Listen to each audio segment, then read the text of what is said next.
நட்புகளே, உறவுகளே, நியாயக்காரன் மீடியா நண்பர்களே, தமிழ்நாட்டில் ஆட்சியை பிடிக்கப் போவது யார்? ஸ்டாலின் ஆட்சியை பிடிப்பாரா அல்லது எடப்பாடியார் ஆட்சியை பிடிப்பாரா அல்லது விஜய், சீமான் ஆட்சியை பிடிப்பார்களா? பிந்தைய கருத்து கணிப்பு என்ன? ஓட்டு போட்ட மக்கள் யார் ஆட்சியை பிடிக்க வேண்டும் என்று விரும்புகிறார்கள்? கள நிலவரம் என்ன?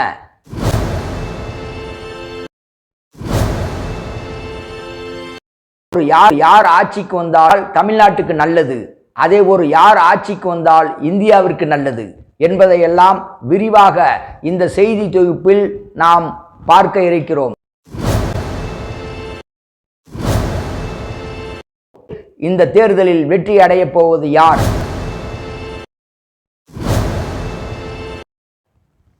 இன்னும் ஓரிரு நாளில் தேர்தல் ரிசல்ட்டு வெளியிட இருக்கிறாங்க.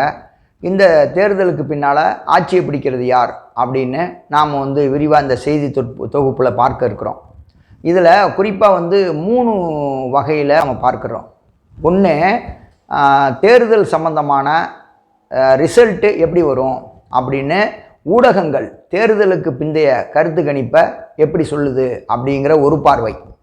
இதற்கு பிறகு கட்சிகள் என்ன சொல்லுது அப்படிங்கிற இன்னொரு பார்வை, தமிழக கட்சிகள் என்ன சொல்லுது அப்படிங்கிற இன்னொரு பார்வை. 3வது, கள நிலவரம் உண்மையிலேயே என்ன, எந்த கட்சி ஆட்சியை பிடிக்கும் அப்படிங்கிற 3வது பார்வை.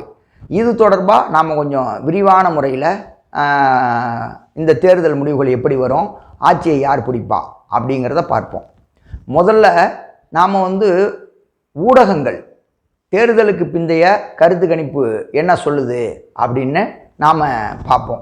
அதை பொறுத்த வரைக்கும் தமிழக அளவில் அல்ல, இந்திய அளவில் உள்ள ஊடகங்கள் எல்லாமே பெரும்பகுதி திமுக தான் ஆட்சியை பிடிக்கும். அதே சமயம் அதிமுக ஒரு 30லிருந்து 50 இடங்களை பிடிக்கிறதுக்கு வாய்ப்பு இருக்குது அப்படின்னு சொல்லி கருத்து கணிப்பு சொல்கிறாங்க. ஏன்னா அதற்கு அவங்க சொல்லக்கூடிய காரணம் என்ன அப்படின்னா, அந்த மாதிரி போதிய அளவு திமுக மக்களுக்கு நிறையா செஞ்சுருக்கு, தமிழகம் நல்லளவில் முன்னேறி இருக்குது அப்படின்னு சொல்லி ஒரு பெரிய பட்டியலை வெளியிடுறாங்க.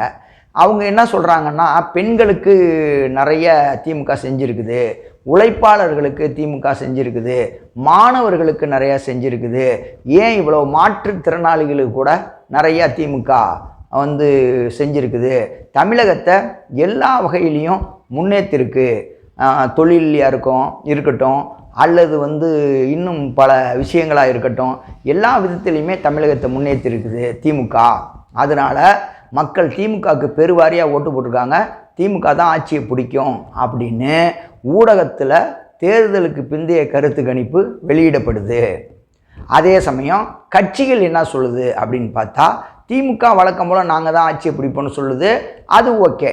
அதே சமயம் எடப்பாடியார் அதிமுக என்ன சொல்கிறாங்க அப்படின்னா, எங்களுக்கு மக்கள் மத்தியில் நல்ல வரவேற்பு இருக்குது, எங்களுக்கு நல்ல கூட்டணி பலம் இருக்குது, அதிமுகவுடைய ஓட்டு வங்கி, அது இல்லாமல் பாமகவுடைய ஓட்டு வங்கி, இது இல்லாமல் பிஜேபி கூட்டணி, அதனால் நாங்கள் என்ன செய்வோம், பலமான கூட்டணியில் இருக்கிறோம், நாங்கள் வெற்றி அடைவோம் அப்படின்னு சொல்லி எடப்பாடியார் சொல்கிறாரு. அதிமுகவுடைய தொண்டர்களும் நிர்வாகிகளும் சொல்கிறாங்க.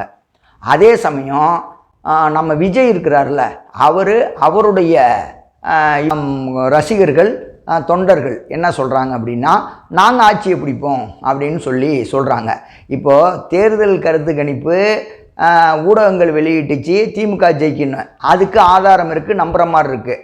எடப்பாடியார் சொல்கிறாரு, நாங்கள் கூட்டணி பலத்தோடு இருக்கோம், நாங்கள் ஜெயிக்கிறதுக்கு வாய்ப்பு இருக்குது அப்படின்னு சொல்கிறாங்க. அவங்களுக்கு ஓட்டு வங்கியும் இருக்குது, அவங்கள கூட சொல்கிறது அது அவங்களுடைய விருப்பம். அதே சமயம் இந்த விஜய் சொல்கிறாரு பாருங்க, நாங்கள் ஆட்சியை பிடிப்போன்னு, அதெல்லாம் ஒரு காலமும் வாய்ப்பு கிடையாது.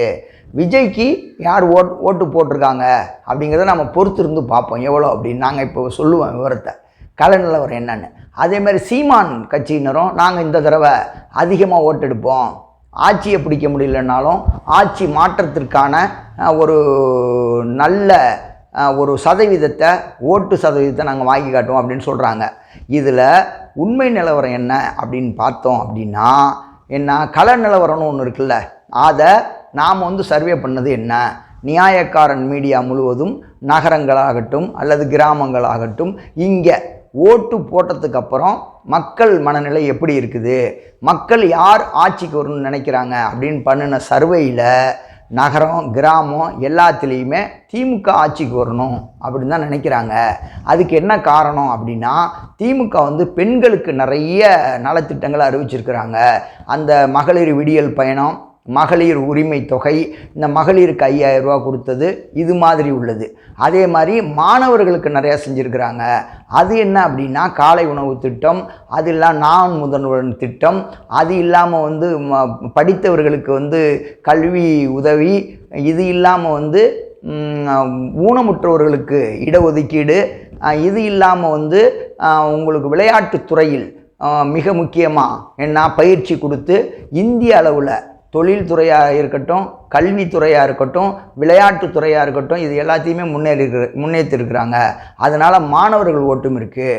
அதே மாதிரி தொழிலாளர்கள் என்ன தொழிலை வந்து நல்லா டெவலப் பண்ணியிருக்காங்கன்னு தொழிலாளர் ஓட்டு இருக்குது அப்படின்னு சொல்லி ஊடகங்கள் சொல்லுது. அதில் வாய்ப்பு இருக்குது. அதே எடப்பாடியார் சொல்கிறாரு அப்படின்னு சொன்னால் அதை பொறுத்த வரைக்கும் என்ன வாய்ப்புகள் பெரிய அளவில் இல்லை. ஒரு 50 இடத்த பிடிப்பாங்க அப்படிங்கிறது மக்கள் சொல்கிற மக்கள் கருத்தாக இருக்குது. ஏன் நாம் வந்து பார்க்குற விதத்தில் நிச்சயமாக ஒரு 30லேருந்து ஒரு 50 இடம் பிடிக்கிறதுக்கு வாய்ப்பு இருக்குது அப்படின்னு நம்ம மக்களுடைய மனசில் கள ஆய்வில் நாம் வந்து தெரிஞ்சுக்கிட்ட விஷயமா இருக்குது. அதோடு மட்டுமல்ல, இந்த விஜய்க்கு ஓட்டு போட்டது மக்கள் வந்து முதல்வராக தேர்வு எடுப்பாங்க அப்படின்னு சொல்கிறது ஜம்மு காலத்தில் வடிகட்டின ஒரு முக்கியமான தவறான பிரச்சாரமாக இருக்குது. அவங்களுக்கு கற்பனை எப்படி வேணாலும் இருக்கலாம். ஏன்னா சில முஸ்லீம் பெண்கள் கூட என்ன விஜயினுடைய ரசிகர்கள் வந்து இந்த மாதிரி விஜய்க்கு ஓட்டு போட்டு அவங்கள முதல்வராக்கிருங்க அப்படின்னு சொல்லி சொன்னதெல்லாம் நம்ம பார்க்குறோம். அதெல்லாம் பெரிய ஒரு விவாத பொருளாச்சு. ஆனால் விஜய்க்கு யார் ஓட்டு போட்டா அப்படின்னு சொன்னால் அவர்களுடைய ரசிகர்கள் சில பேர் போட்டிருக்காங்க, பெண்கள் சில பேர் போட்டிருக்காங்க. என்ன இதை தவிர பெரிய ஒரு வாய்ப்பெல்லாம் ஒன்றும் கிடையாது. அவர் ஓட்டை பிரிச்சிருக்கிறாருங்கிறது உண்மை. அவர் ஜெயிப்பார், அவர் முதல்வர் ஆவார் அப்படிங்கிறது வெறும் கனவு தான். அது நிச்சயமாக பலிக்காது. ஆனால் ஓட்டை பிரிச்சிருக்காரு. யாரோடைய ஓட்டை பிரிச்சிருக்காரு அப்படின்னா அதிமுகவுடைய ஓட்டையும் சீமானுடைய ஓட்டையும் தான் பிரிச்சிருக்கிறாரு.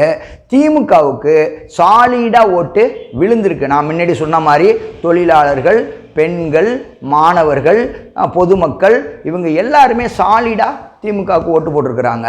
அதே சமயம் சீமானுடைய இதை பார்க்குறப்ப அவர் வழக்கம் போல் ஒரு நல்ல ஓட்டை எடுக்கிறதுக்கு சதவீதத்தில் என்ன ஒரு ஓட்டு சதவீதம் எடுக்கிறதுக்கு நிறைய வாய்ப்பு இருக்குது. அவர் வழக்கம் போல் ஆட்சி அமைக்க முடியாதுங்கிறது யதார்த்தம்.